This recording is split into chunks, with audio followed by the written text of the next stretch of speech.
折れちゃったな。すごいね。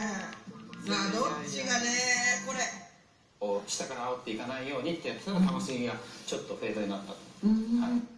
財産持ってる人をまずそこから取り上げてで分配するよということを言って、実際には問題はこの方にということで山岸弁護士久しぶりです。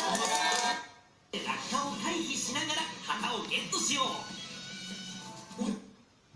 なぜ弥太郎は海を志したのか。実はその大きなきっかけが坂本龍馬との出会いでした。To the shore. Other footage taken on mobile phones from ships out to sea show the huge waves hitting the port area with people praying and screaming. You can hear in the picture of what's taken place here. The quake happened around 5. From this is that we are hearing those folks who come forward with allegations.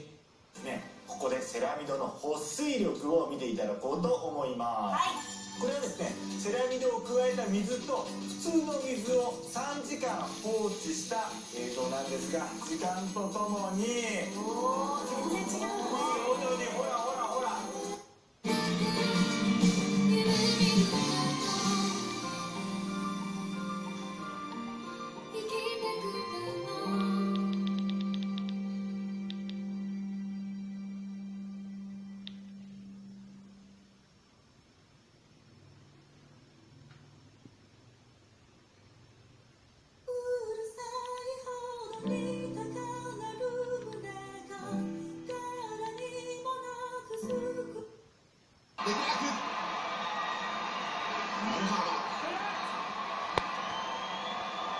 後ろそこを右にいるがそのクリアで向き合ってちょっとこれは黒いひげがあった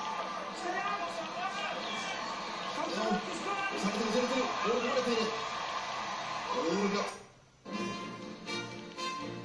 第2競争出走各が入場です。阪神第2レースは